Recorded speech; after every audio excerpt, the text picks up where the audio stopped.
Student, आज मैं भाषा ज्ञान चैनल के माध्यम से बहुत ही सरल विषय के साथ आई हूँ। तो आज का हमारा विषय है लिंग और वचन। सबसे पहले मैं लिंग के बारे में बताऊंगी।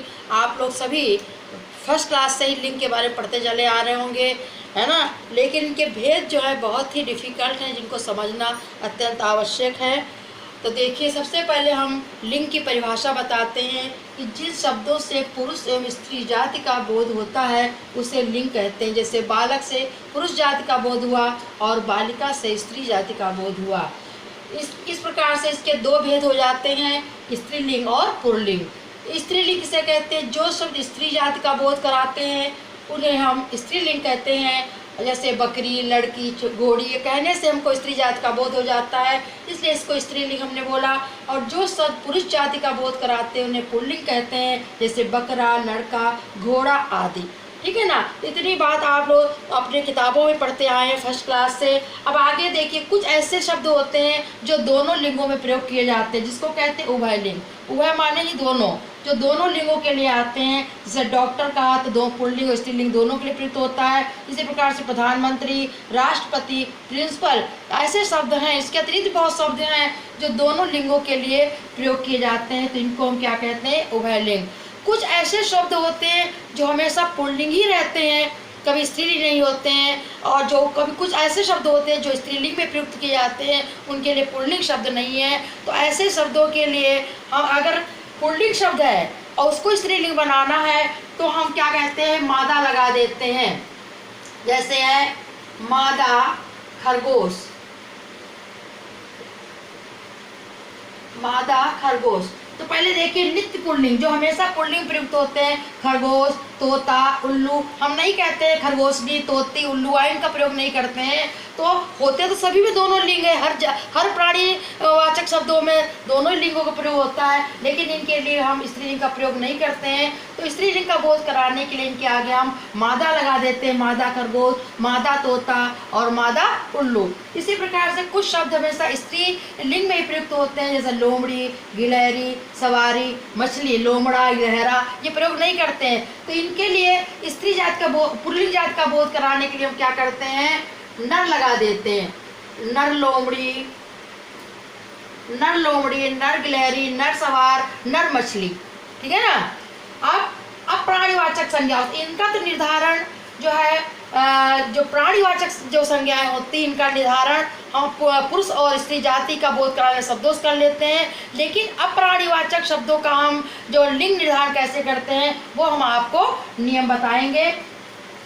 तो अप्राणीवाचक संज्ञाओं का निर्धारण हम दो प्रकार से करते हैं। एक क्रिया लगा के करते हैं और दूसरा हम विशेषण लगा के करते हैं। जैसे मेज टूट गई, अब टूट गई से आप जो है समझ जाएंगे कि ये मेज स्त्रीलिंग है। इसी प्रकार से विशेषण लगा करके हम अप्राणीवाचक शब्दों का लिंग निर्धारण करते हैं। जैसे ये सोना खोटा है, अब खोटा है, ये खोटा जो है विशेषण है, इससे हम समझ जाएंगे सोना जो है हमारा पुल्लिंग शब्द है। तो अप्राणीवाचक संज्ञाओं का निर्धारण का लिंग निर्धारण कैसे करते हैं? क्रिया और विशेषण लगाकर। अभी अप्राणीवाचक शब्दों के लिंग निर्धारण के कुछ नियम हैं, हम अभी आपको बताते हैं विस्तार से। प्राणीवाचक जिसको कहते हैं नपुंसक लिंग, नपुंसक लिंग हिंदी में नहीं होता है, संस्कृत में होता है बेजान चीजों के लिए। ठीक है ना। तो अप्राणीवाचक संज्ञाओं में पाए जाने वाले नियम, मतलब इन नियमों के सहारे ही जो निर्जीव वस्तुओं के लिंग है हम पहचान सकेंगे। अगर आपको नियम नहीं पता है तो आपके लिंग कभी कभी गलत भी हो सकते हैं। तो देखिए, पहला नियम क्या है? सभी देशों के नाम जो है पुल्लिंग में होते हैं। सभी देशों के नाम, भारत, नेपाल, रूस, पाकिस्तान, जो भी देशों के नाम सब पुल्लिंग में माने जाते हैं। सभी पेड़ों के नाम जैसे पीपल, बरगद, नीम, ये भी पुल्लिंग में आते हैं। धातुओं के नाम सोना, चांदी, पीतल, ये भी पुल्लिंग में आते हैं। दिनों के नाम रविवार, सोमवार, जितने भी दिनों के नाम हैं। इसी प्रकार महीनों के नाम जनवरी, फरवरी, जो भी महीनों के नाम हैं। ग्रहों के नाम सूर्य, यूरेनस, जुपिटर, जितने ग्रहों के नाम हैं।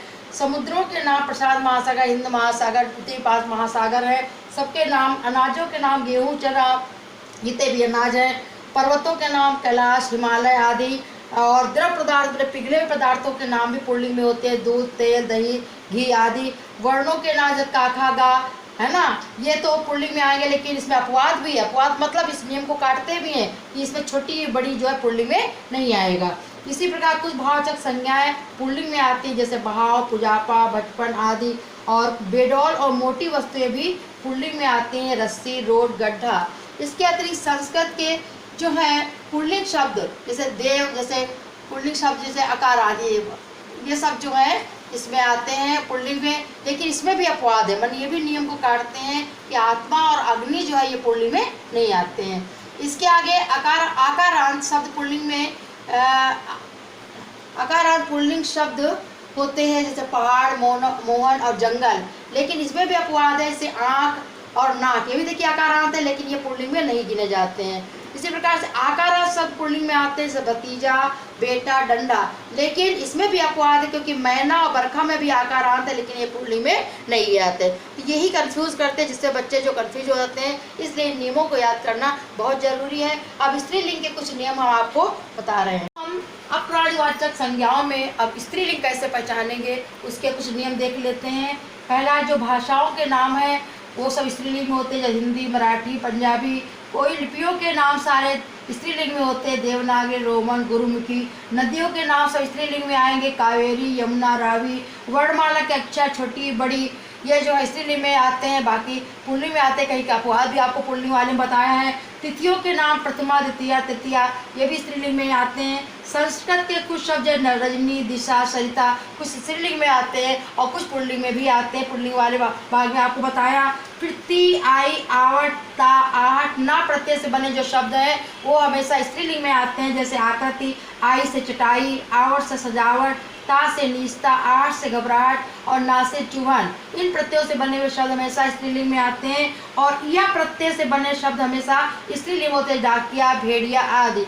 तो आज बच्चों यहीं तक हम पढ़ाते हैं, और अगले एपिसोड में आगे वीडियो में हम जो है वचन के बारे में बताएंगे। धन्यवाद।